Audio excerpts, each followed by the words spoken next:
What is good, my beautiful DC brothers and sisters? It's your boy, the Truth 31. Hit like, subscribe for all that DC goodness on your face, neck, and chest. And today's review is Batman Ninja. And let me just say this. Batman Ninja is so fucking insane. It's in the style of Japanese animation. And if you love that style, if you love their storytelling, you're going to love this. If you're not a fan of that style, and if you don't really love Japanese animation, their storytelling, this might throw you off. Like, even if you're like a hardcore Batman fan, if you're a hardcore Batman fan, you might enjoy this. But if you're a hardcore Batman fan and not a fan of the whole Japanese animation style and storytelling, you're not going to dig this, I don't think. But basically, I enjoyed it. I thought it was really fun. It's not my favorite. It's not one of my, favorite DC animated movies, but for what they did, for what they brought, the storytelling, the animation in this movie is absolutely stunning and beautiful. I love that. The voice acting, the direction is mostly a Japanese crew who, wrote and directed this. So props to them. Because again, I'm a fan of Japanese animation to a certain extent. Like some things I really like, others I don't. It really depends on what the subject matter is and the characters and stuff like that. If the story really involves me, but this story, again, as crazy as it is and as out there as it is, it's really a fun story. So basically, the plot is while battling Gorilla Grodd at Arkham Asylum, Batman is caught in Grodd's Quake engine time displacement machine and sent to feudal Japan.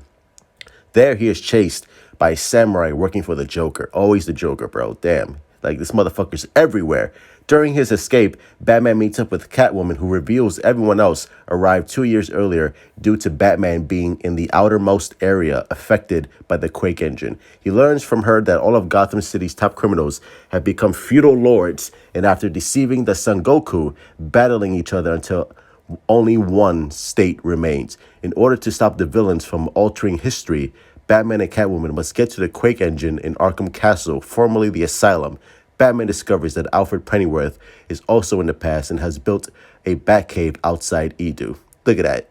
My boy Alfred coming in the clutch, saving my boy Bruce Wayne, always.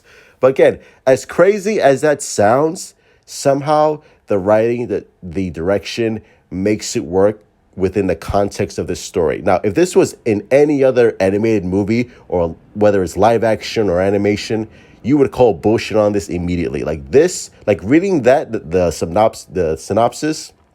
Again, I don't want to go any further than that because I want you to see the movie because it's really fun. If this was in any other live action or animated movie that wasn't based on the style of Japanese animation, you would call bullshit. You would be like, okay, I'm not watching this. I'm not seeing this. But again, they make it work and it's really fun. Especially like there's a scene in this movie which is so crazy. And again, minor spoilers, but this story's the end. So I guess it's a big spoiler, but not really.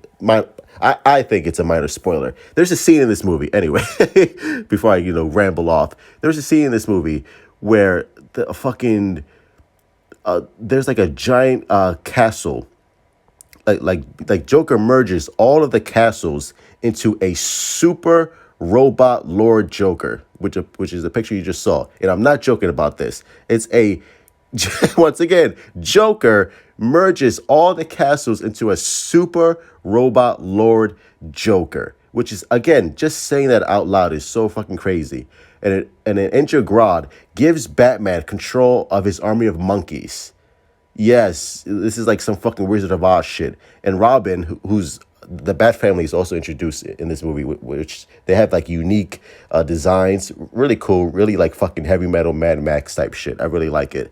And Robin enables them to merge into one giant samurai monkey to battle the Joker's robot. So you have a giant Batman made up of fucking samurai monkeys to battle Joker, who's merged with fucking castles. And this actually happens in the movie. Like there's a giant throwdown at the end of this film, a big climactic battle. Like this is something from a fucking Michael Bay movie where you just like have an army of monkeys versus a fucking giant house called Lord Joker. Like Like what? Like what is happening? Like that's the craziness that you can expect in this movie. And that's just like the tip of the iceberg. Like it goes there to the point where it kind of loses me because like again, I'm sticking with this movie. Like I'm enjoying it for the most part. I'm loving the animation. I'm loving the styles. I'm loving the unique designs for Batman, the Bat Family, Catwoman, all the villains, Two Face, Penguin, Harley Quinn, and Joker, who's by the way very creepy in this movie, like very odd and strange. But when we get to that end, the climactic battle, and like I said, the fucking Joker merging with all the castles to become a giant fucking Lord Joker robot, and a fucking Batman like becoming a fucking 15-foot tall fucking bat god who's made of fucking Grodd's monkeys. Like that kind of shit, it breaks my brain because like this is so stupid. This is like so weird. This is so out there, but I'm giving it a chance because it works within the confines of the story. Again, the Japanese animation, their style, the storytelling is unique. It's weird, and if you're not a fan of that, you're not gonna like this movie. But if you're a fan of that and you love Batman, I think you're gonna really dig it. And I dug it for the most part. Some things I just don't like, but overall, it was a really fun movie. I recommend it if you're a Batman fan. But anyway, those are my thoughts on Batman Ninja. Smash that fucking like button, my beautiful DC brothers and sisters. Subscribe, hit me up on Twitter, Instagram. Let's continue having a DC conversation as always. Support DC, love DC, and of course, once again, Batman Ninja, crazy. It's weird. It's out there, but it's really fun if you give it a chance. And as always, truth out.